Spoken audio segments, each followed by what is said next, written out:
The text came at 6:14 in the evening, 3 days before Thanksgiving, and it was so warm it made my eyes sting. Mum, please come. The kids miss you. Stay the whole week. For 3 years, my son had answered my calls in two-word sentences, and now this. I booked the flight that same night. What I did not know, what nobody warned me, was that the invitation was not a door opening. It was a door already locked, with my coat still on the wrong side of it. I am Eleanor Hayes. I am 71 years old, and I have buried a husband and a great deal of pride, in that order. Walter passed 4 years ago, quietly, the way he did most things. He was an engineer. He worried about the future, the way other men worried about the weather, constantly, gently, with a pencil behind his ear. He worried that I gave too much. He worried that our son, David, was the kind of man who would always do whatever pleased the loudest person in the room. But Walter did not predict this. He could not have predicted that the people standing in that room would one day be the family his son married into, and that they would look at the land he left me the way a butcher looks at a cow. But I am getting ahead of myself. Let me put you on that porch with me, in the cold, where it started. I flew into Minneapolis the Wednesday before Thanksgiving. I paid for the ticket myself, of course. I paid for the gifts in my carry-on, 2 for each grandchild, wrapped in paper I'd ironed flat the night before because I am that kind of grandmother.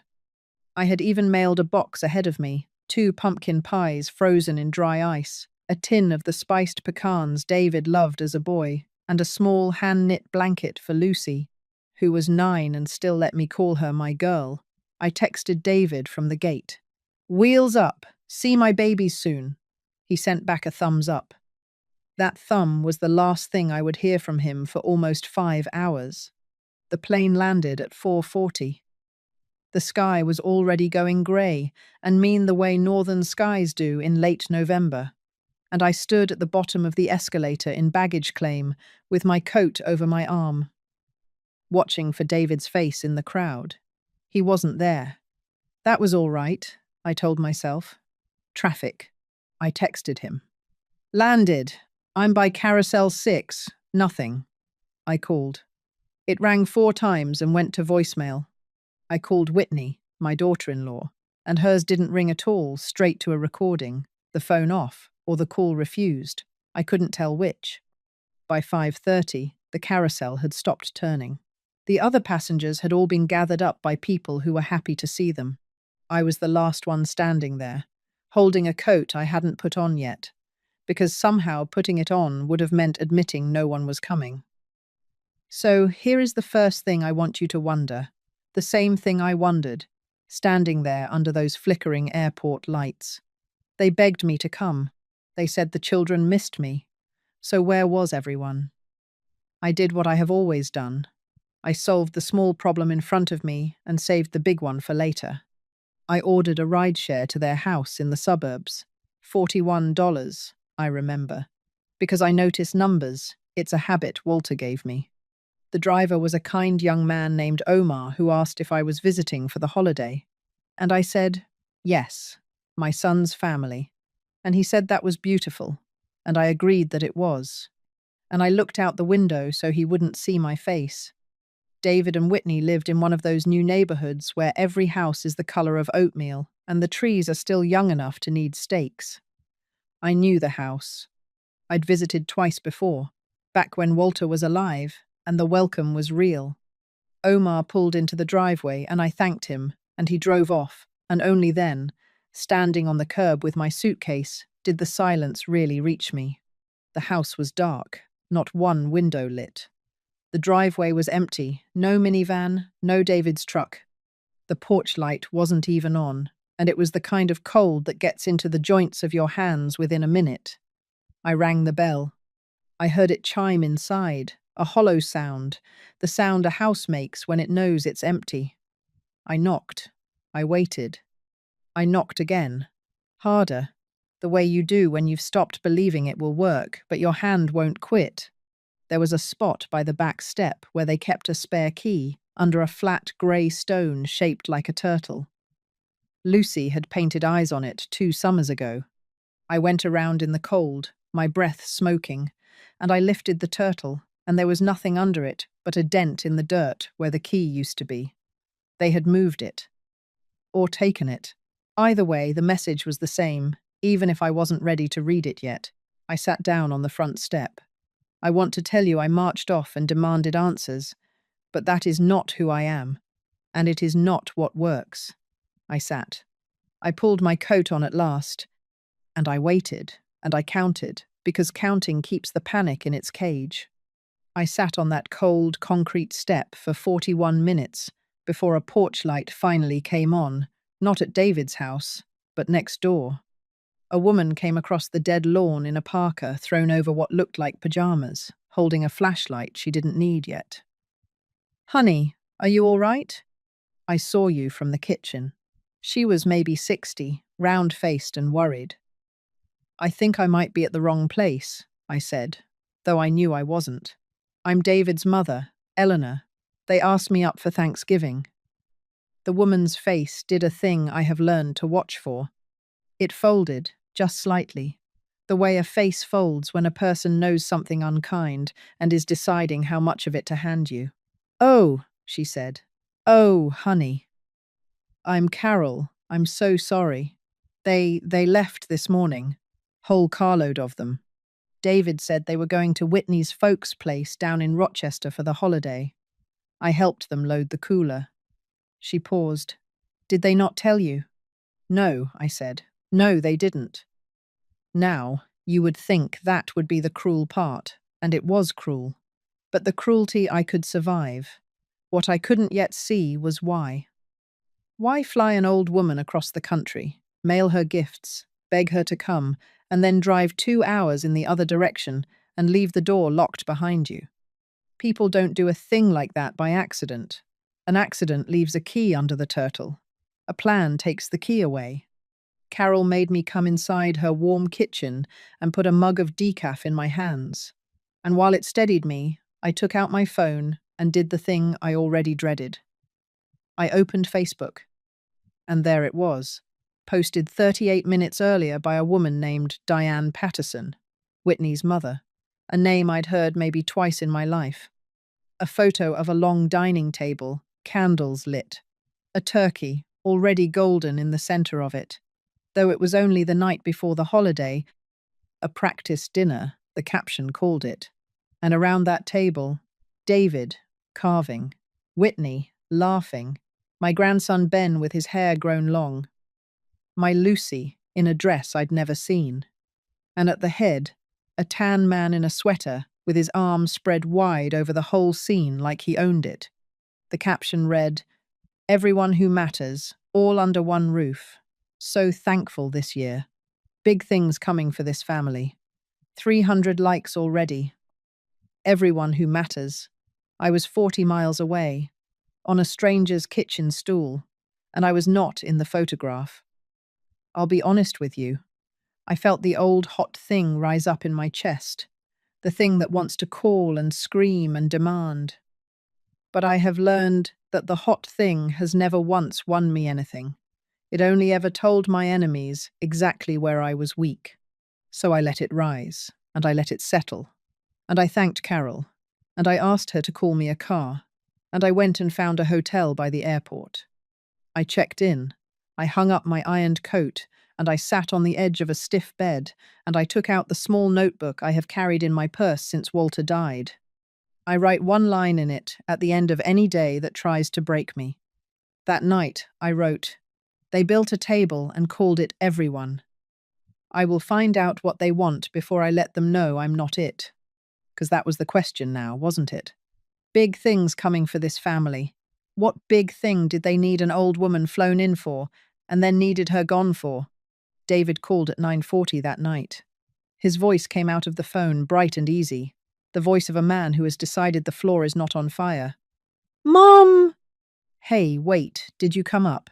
Whitney said you texted you couldn't make the flight."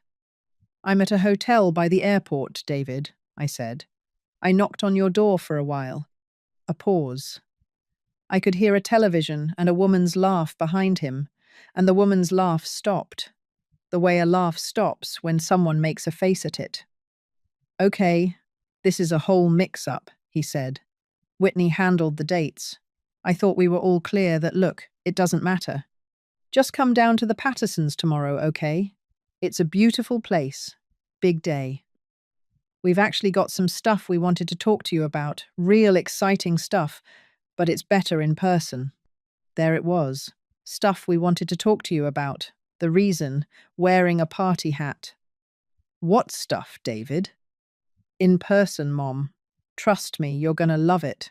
It's about the kids' future. Get some sleep, I'll text you the address.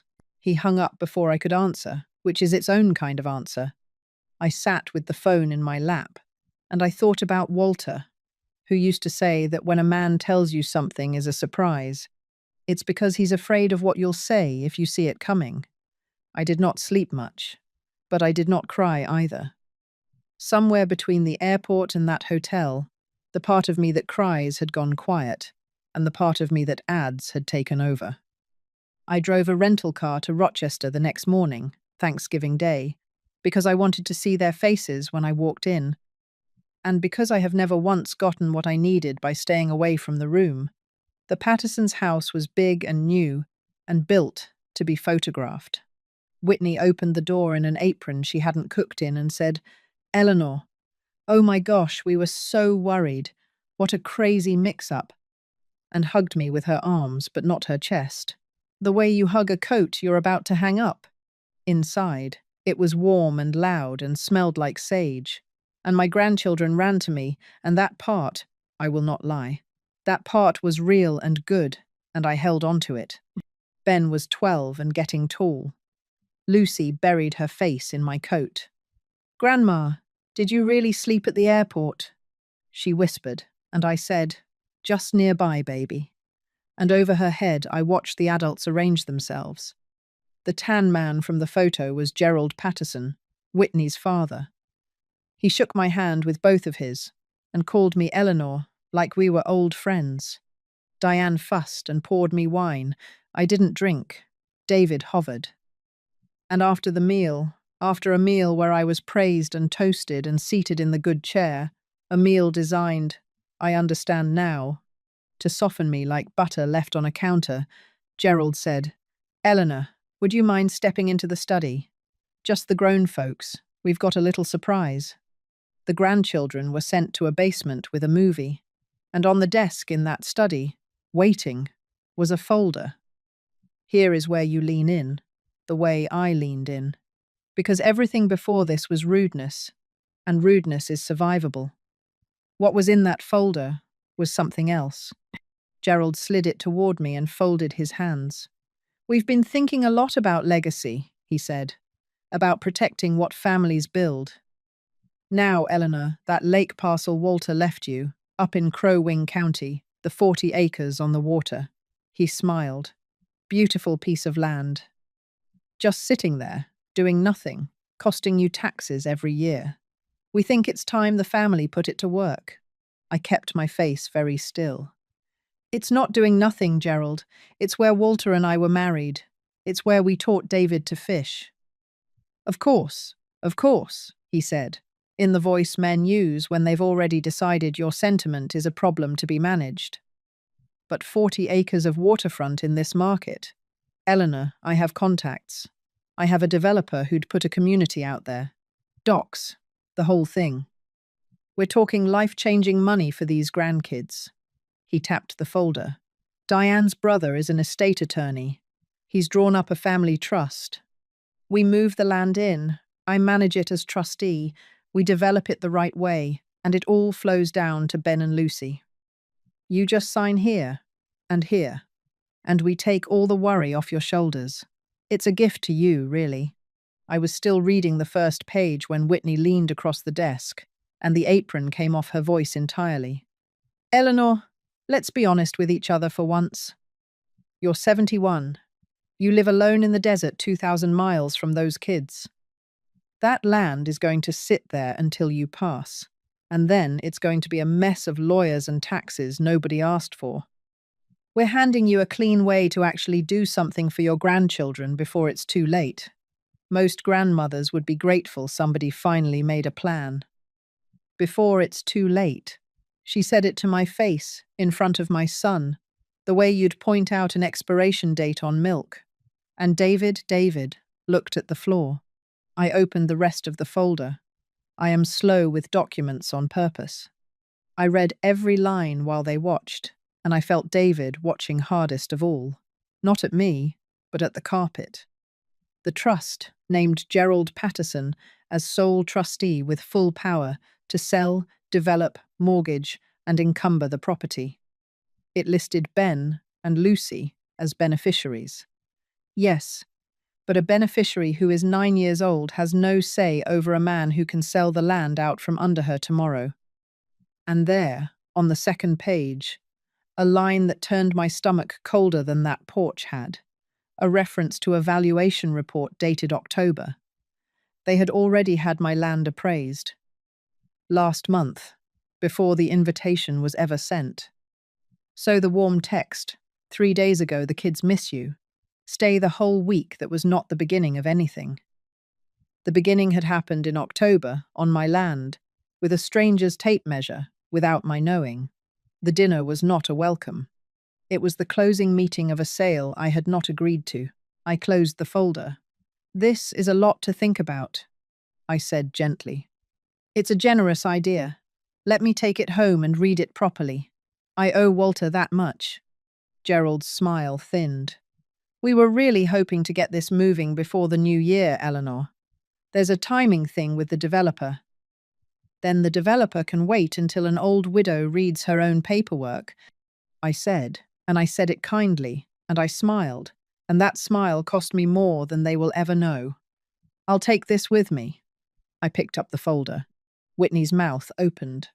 I stood before she could fill it. Now, let me go say goodbye to my grandbabies. I drove back to the hotel with the folder on the passenger seat, like a sleeping animal I didn't want to wake. And the whole way, one thought kept time with the wipers. They already measured it. They already measured my land. The disrespect at the airport had been a splinter. This was the knife. And the question was no longer, why did they strand me? The question was, how long have they been planning to take the one thing Walter left me? And how far have they already gone? I flew home to Tucson the next morning, 2 days early. I did not announce it. And here is where, if you've watched my stories before, you know what I did. I did nothing loud. I did the patient thing. I sat at my own kitchen table, in my own paid-for house, with the folder in front of me and Walter's chair empty across from me, and I waited. I waited 41 hours before I picked up the phone, not because I was afraid, but because I have learned that the urge to act fast is almost always the enemy of acting well. I needed the hot thing fully gone. I needed only the adding part left. Then I called Daniel Pruitt. Daniel had been Walter's attorney for 30 years, and he is 76 now, and meaner than ever about people who prey on widows. I laid it all out: the airport, the locked door, the folder, the October appraisal, and for a moment the line was so quiet I thought it had dropped. Eleanor, he said finally, read me the line on page 2, the valuation reference, word for word. I read it to him. Now go to your filing cabinet, Walter's deed box, bottom drawer, the green folder. I'll wait. I carried the phone down the hall and dug it out, my reading glasses sliding down my nose, and I read him the legal description off the deed, while he hummed to himself the way he does. Good, he said. Now listen to me very carefully, because they are counting on you not knowing what I'm about to tell you. Walter deeded that parcel to you alone. Sole owner. No joint tenancy, no liens, no co-trustee, nothing. Do you understand what that means? Tell me anyway, Daniel. It means their trust has exactly as much power over your land as I have over the moon, unless your name goes on it. They cannot cut one tree, sink one dock, or sell 1 square foot without your signature, which they do not have and are never going to get. I heard a chair creak as he leaned back. But the appraisal. Eleanor, that's the piece that lights up. To value 40 acres of waterfront properly, somebody walked it. Somebody stood on your dock. Did you, at any point, authorize a surveyor, an appraiser, or a developer to set foot on that property? Never, not once. There was a silence on the line. And then Daniel laughed, not a nice laugh, the laugh of an old wolf who has just smelled supper. Then they trespassed. They sent a man onto private property to put a price on land they don't own. To market it to a developer, it isn't theirs to market. Also, they could sit you down at a turkey dinner and hand you a pen. Eleanor, they didn't bring you a plan. They brought you a confession, and they stapled it to page 2. I sat down on the floor of my own hallway, deed in my lap, and for the first time since that cold step, I felt something other than dread. So, I don't have a problem, I said slowly. You have leverage, dear. The only question is whether you want to use it to hurt them or to wall yourself off from them forever. Those are not the same thing, and you have to choose before I draft a single word. I don't want to hurt anyone, I said. I want 3 things. I want that land protected so completely no one can ever do this to it again. I want it to go to both my grandchildren, equally, with no thumb on the scale. And then I want to be finished, quietly finished. Then put the kettle on, Daniel said. We're going to build you a wall those people couldn't climb with a ladder and a prayer. I want to tell you I felt triumph hanging up that phone. I didn't. I felt something quieter and sadder, which was the full understanding that my son had sat in that study and watched a man try to lift his mother's land out of her pocket, and had stared at the carpet. The land was never the deepest wound. David's eyes on the floor that was the wound. The land was just where it showed. We worked for 2 weeks, Daniel and I, mostly over the phone, and it was the most peaceful 2 weeks I'd had in years. One by one, I closed the doors. First, the land. We placed the 40 acres into a new irrevocable trust, the Walter Hayes Family Trust. I named it, and writing his name into the title felt like setting his picture back on the mantle. I did not name Gerald Patterson. I did not name Whitney. I named a neutral corporate trustee, a trust company that answers to law and not to family dinners. Both grandchildren, Ben and Lucy, were made equal beneficiaries. Equal, exactly, because Walter and I never once played our love like a card, and I would not start from the grave. And the trust held a condition with teeth. The land could not be sold, developed, mortgaged, or subdivided during the lifetimes of the beneficiaries, except by the unanimous written agreement of both of them, once each was a grown adult of 25 years. No man with a developer friend could ever again decide what happened to that water. But I did one more thing, and I did it carefully, because the life I've lived taught me long ago that you do not give a child a kingdom, you give them a responsibility. When Ben turns 25, he will not inherit $1 more than his sister, not 1 acre more. But he will be named the successor trustee, the keeper, the one who has to make sure the thing is protected, who answers to his sister and to the law and to his grandfather's memory. I chose Ben for that, not because I love him more, but because someone has to be the steward, and stewardship is work, not a prize. I wrote him a letter to be opened that year, explaining the difference, so he would never once mistake the job for a crown.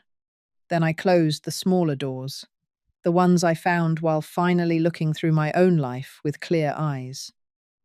2 years back, I had co-signed a car loan for David and Whitney, just for the rate.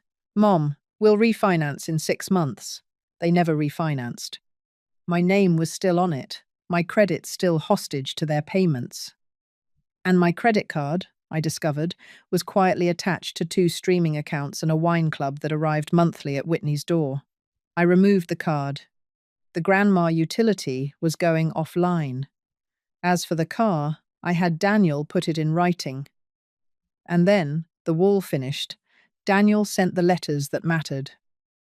To David and Whitney, a short certified letter, certified, because certified mail is a thing a person cannot pretend they never received. It thanked them for the holiday.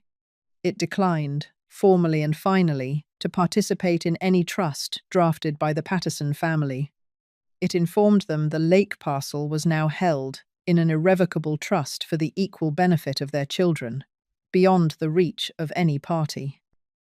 And it gave David 90 days to refinance the vehicle into his own name alone, after which I would notify the lender in writing that I disputed any further obligation. To the Pattersons' estate attorney, Diane's brother Daniel sent a longer letter, the kind he enjoys. It noted that an appraisal had been performed on private property in October without the owner's authorization, that the owner considered this trespass, that any marketing of the parcel to third parties constituted a representation of land the Pattersons did not own, and that any further such activity would be pursued to the full extent the law allowed. I mailed them on a Tuesday. Then I made myself a cup of tea and sat in the sun and waited for the noise. Because there is always noise. The wall going up is never the end. The end is whether you can hold still while they throw themselves against it. The first call was David, 4 days later, and his easy voice was gone. "Mum, what is this?" "Gerald got a letter from a lawyer. Whitney's been crying all day." "You went to a lawyer?" "I read my paperwork, David. Just like I said I would." I said. "I made some decisions about my own land. The grandchildren are taken care of, equally and forever. You should be relieved." "You humiliated us," he said. And there it was, the only currency that family ever traded in, image. "Gerald did all this work. He had a developer lined up, and you make us look like we were trying to—" "Were you not?" I asked. It was the gentlest question I have ever asked. The line went quiet. The second wave came louder, and it came the way it always comes now, through screens. Whitney posted a long, weepy thing not naming me. But everyone knew about family members who abandon you at the holidays and then build legal walls against their own grandchildren's future. Diane shared it. A cousin I'd never met called to scold me and got a dial tone. The story out there was that I was a bitter, cold old woman hoarding land while my grandbabies went without. I did not answer it. You cannot win a fight with a story by telling a louder story. You win by being, very quietly, the truth, until the story runs out of air. And then the Pattersons made the mistake that ended it. Diane's brother, the estate attorney, wrote back. He must have decided that an old widow in the desert could be frightened with letterhead, because his reply landed in Daniel's office, threatening that I could face a claim for interfering with a family financial arrangement and alienating the grandchildren, and demanding I reconsider signing in the spirit of family. Daniel called me, and I could hear him grinning before he said a word. "Eleanor," they answered, and they put their threat in writing, which means I get to answer back, which is my favorite thing on this green earth. "Here is what I'm sending, with your permission." He read it to me, and I will give you the short of it. He informed Diane's brother that there was no family financial arrangement. There was an unauthorized appraisal of private property, which we were prepared to characterize, in any forum he liked, as trespass. He noted that representing that land to a developer as available for sale, when it belonged solely to me, raised questions her brother might not want a licensing board to ask. He attached a copy of the recorded deed and a copy of the new irrevocable trust, so there could be no confusion about who owned what. And he closed by inviting any further correspondence, since each letter they sent only added to a file I was keeping. The reply we got was 3 sentences long and arrived 9 days later.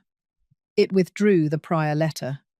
It confirmed the Patterson family had no claim or interest in the property. It wished me well. I read it twice, and then I put it in the green folder with the deed, because Daniel had taught me that the most satisfying paperwork in the world is the paperwork in which your enemy signs his own surrender. The developer, Daniel told me, had walked away the day the word trespass entered the conversation. Developers fear paperwork the way the rest of us fear bad news. And Gerald Patterson, with no land to develop, lost all interest in being my friend, which told me everything about why he'd ever been one. The certified letter to David did its quiet work too. 90 days later, with the deadline breathing on him, he refinanced the car into his own name, and my credit was mine again, and I slept the way I had not slept in 2 years. But the wall was never really about Gerald, or the developer, or the land. While the noise burned itself out, I did the only thing that ever reaches the people who matter. I went around the whole war, straight to the children. I called Ben and Lucy on a Sunday, on the phone their mother had given them. "I want you both to know something," I told them, with Lucy's small breath against the receiver. "Grandpa's lake is going to be yours one day. Yours, the both of you, exactly the same. Nobody can sell it. Nobody can build on it. It's going to be there your whole lives, the water and the dock, and the place where I married your grandfather. And when you're grown, you can take your own babies fishing off that dock. I made sure of it. That's my Thanksgiving gift to you, even if it came late."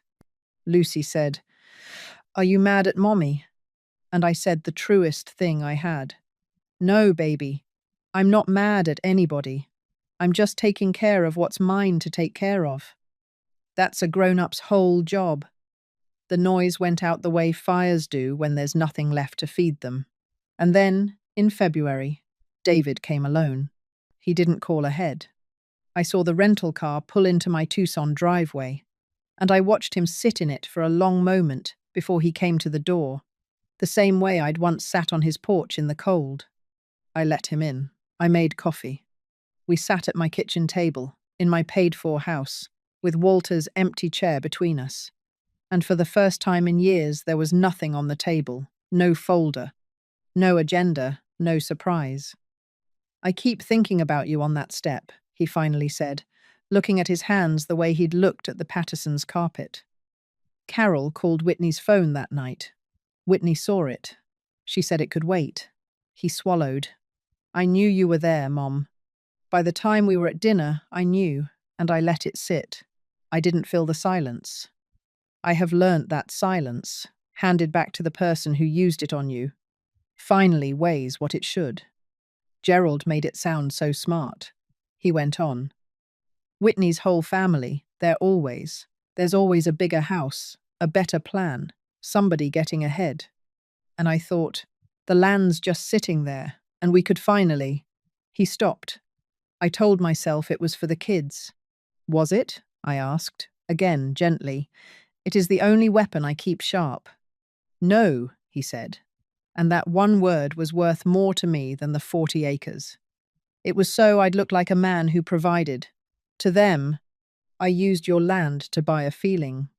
He looked up at last, and his eyes were wet, and he was my boy again for a second, the one I taught to fish. "I'm sorry, Mom. Not for the trust. The trust is right. The kids are protected. I see it now.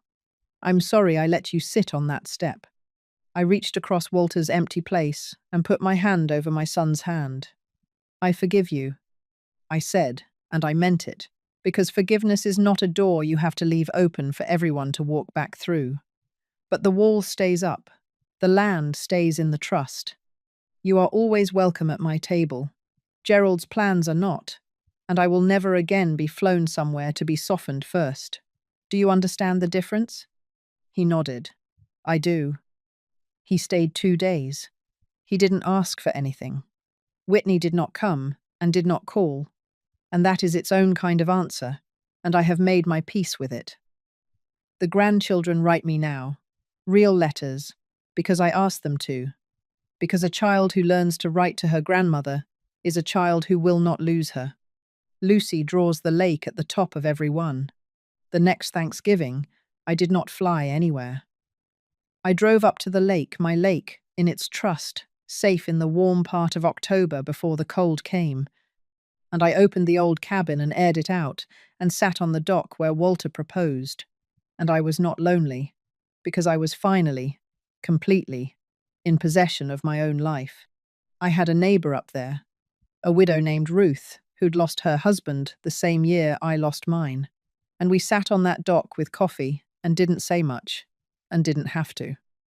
That night, I took out the small notebook, the one I'd carried since Walter died, and I read back the line I'd written in that airport hotel.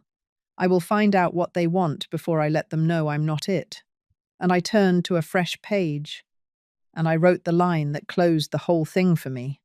They locked a door and thought they'd locked me out. They only locked themselves away from the one person who would never have taken anything from them. People ask me sometimes. Carol asks me, in our Christmas letters now, because Carol and I became real friends out of all this, whether I ever wanted to scream at them. At Gerald, at Whitney, at the table that didn't have my chair. And the answer is no, not because I'm a saint. I'm not. I wanted, on that cold porch, to bang on that door until my hands bled. But here is what 41 minutes on a stranger's step taught me, and what I'll leave you with. The people who try to take from you are counting on your noise. Your shouting tells them exactly where you're soft. Your fury becomes the story they tell about you to feel better about what they did. The quietest thing in the world is a woman who reads her own paperwork. The strongest thing in the world is a name on a deed that no one can move. They invited me for Thanksgiving, and I landed to silence and cold air and a locked door. And in the end, I was grateful for that door. Because a locked door tells you, before you've spent one more year of your love, exactly where you are not wanted, and frees you to go, at last, to the water that was always, only, yours. Sometimes dignity does not arrive with shouting.